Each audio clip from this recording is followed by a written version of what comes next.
Bom, pessoal, meu nome é Flávio Ricardo Vassoler, eu sou escritor, professor e mochileiro e estou aqui, minha irmã Larissa está gravando esse vídeo.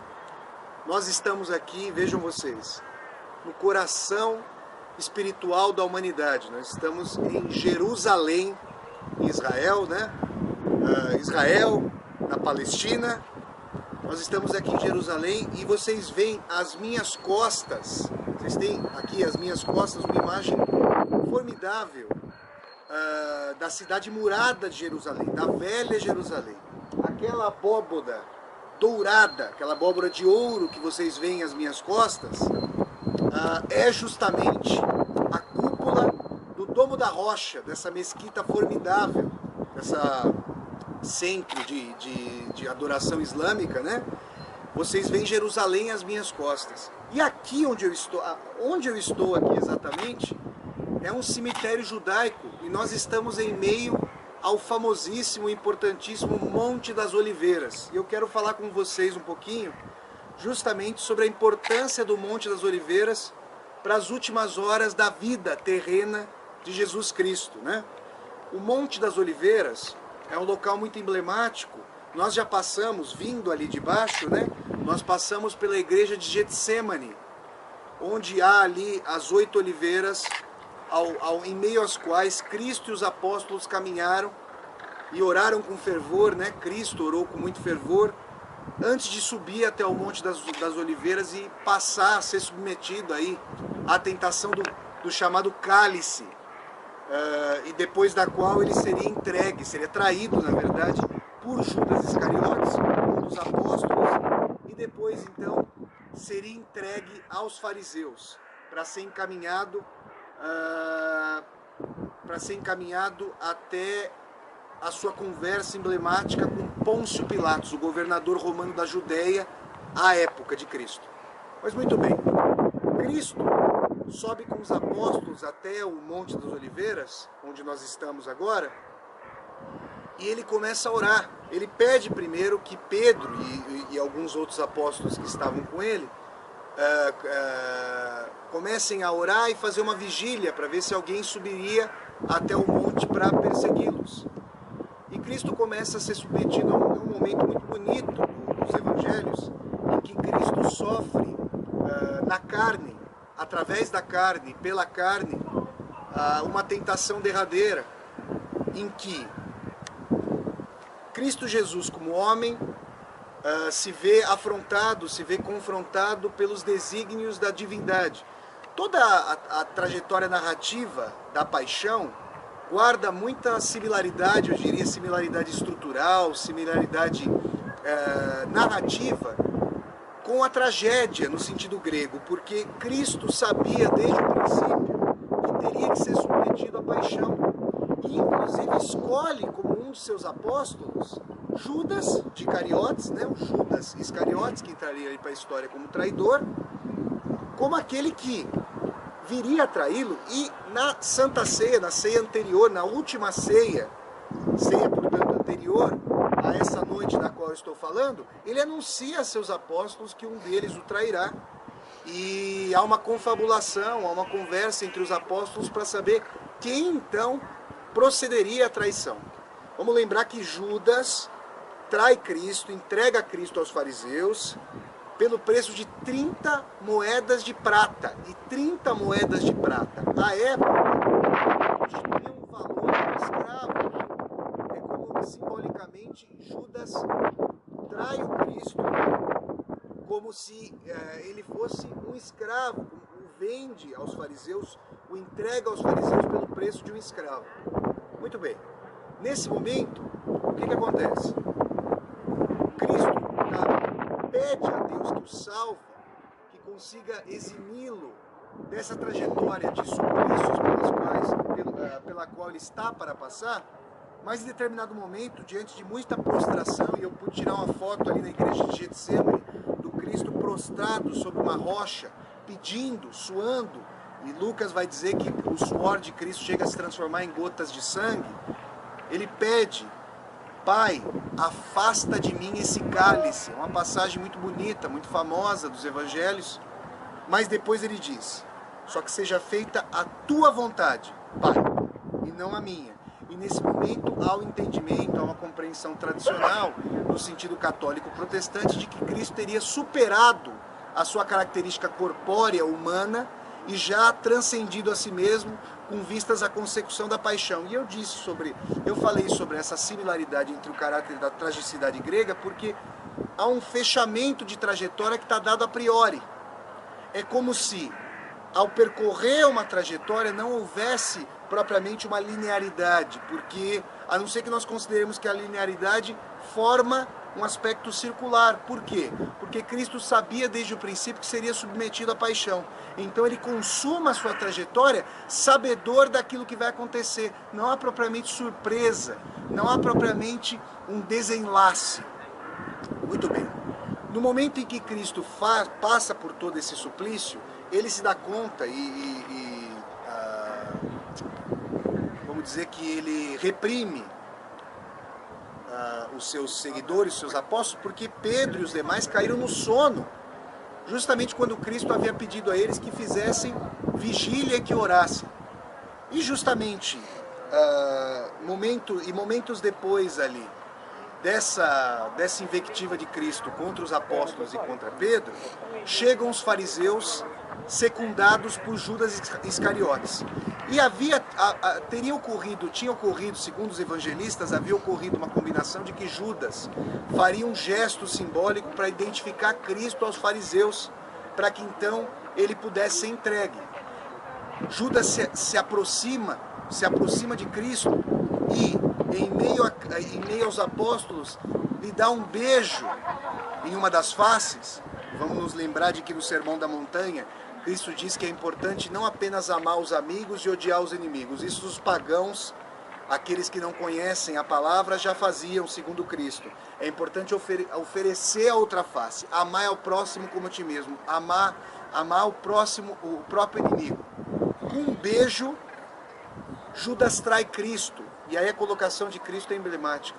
Ó Judas, quer dizer que você entregou o Filho do Homem com um beijo, Filho de Deus, com um beijo. E não deixa de ser tétrica a condição que faz com que a humanidade, por meio de um dos seus gestos mais bonitos de afeto, que é um beijo, tenha conspurcado Jesus Cristo, entregue Jesus Cristo aos fariseus, aqueles que queriam eliminá-lo, aniquilá-lo, crucificá-lo, e que a humanidade tenha deturpado esse gesto bonito de afeto e o transformado num gesto de traição. Não deixa de ser simbólico, extremamente simbólico, que esse gesto, que ainda não conseguiu reconciliar a humanidade, tenha entregue um de seus profetas, digamos, um de seus espíritos ali iluminados para trazer mensagens de reconciliação a todos nós. Mas percebam, há uma tensão entre Judas e Cristo.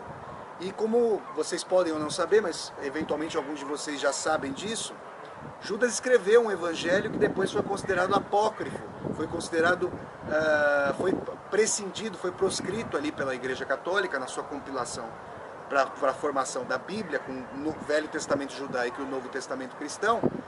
E a compreensão de Judas era de que teria que haver a tomada do poder terreno, de que Cristo teria que comandar um exército para tomar essa cidade aqui que está às minhas costas, que é o coração espiritual do mundo. Só que, na verdade, quando vocês veem, quando nós chegamos ali na parte do Evangelho que Cristo conversa com o governador romano da época, né, a época, Pôncio Pilatos lhe pergunta: se você é o rei dos judeus, onde é que está o seu exército, onde está a sua força? E Cristo responde a Pilatos, responde em latim, e aí vocês podem assistir a Paixão de Cristo, dirigida pelo Mel Gibson, em que Cristo fala a sua língua original, o aramaico, e depois conversa com Pôncio Pilatos em grego e em latim. E eu também quero recomendar a vocês um capítulo fundamental de um livro sobre o qual eu escrevi recentemente, escrevi um ensaio, foi publicado recentemente no Caderno Literário Aliás, do jornal Estado de São Paulo, aí no Brasil.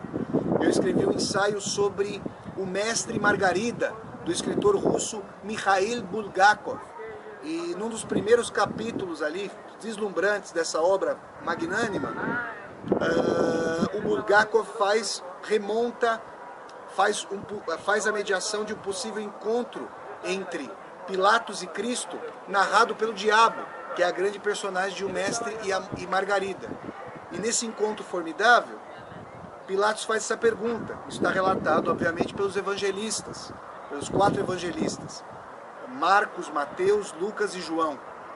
E Pilatos faz uma pergunta: cadê o seu exército? E Cristo diz: se o meu reino fosse desse mundo, sua força já teria sido zancada, porque a força não deve ser pautada pelos parâmetros desse mundo. Isso é interessante para mostrar que Cristo estava percebendo as contradições que faziam com que o poder fosse tomado e depois destronado com os movimentos de ímpeto de dominação, ímpeto de assegurar o próprio poder em detrimento dos demais. Não era isso que Cristo queria, segundo o que ele diz a Pilatos, e diz que, na verdade, o poder espiritual, o poder atemporal, é maior do que o poder temporal.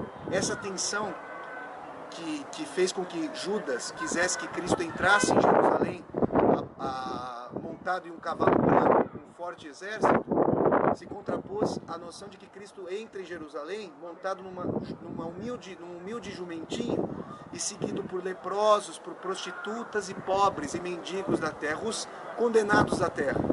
A noção de que os últimos serão os primeiros e os primeiros serão os últimos forja ali uma série de concepções que vão aproximar o cristianismo primitivo, as palavras do Cristo, de uma série de noções de transformação social. É interessante pensar que, quando nós aproximamos socialismo e cristianismo, Judas Iscariotes de Jesus Cristo, e não aceitamos essa noção de Judas como um traidor meramente, nós fazemos com que justiça social e reconciliação espiritual se reaproximem, porque de qualquer maneira não seria aceitável que a reconciliação somente se desse no além-mundo, na vida eterna, naquilo que se dá depois dessa vida, e que fosse necessário aceitar o grau de iniquidade a que nós chegamos aqui na Terra. Então, em meio ao Monte das Oliveiras, que é esse local extremamente emblemático do cristianismo, e daqui nós vamos descer, nós vamos voltar para a cidade murada de Jerusalém, para a velha Jerusalém, e vamos percorrer então a Via Dolorosa. Em meio à Via Dolorosa, eu vou tirar fotos, vocês vão encontrar essas fotos tanto no portal Heráclito, quanto na minha página do Facebook, Flávio Ricardo Vassoder, e também em forma de vídeo no YouTube.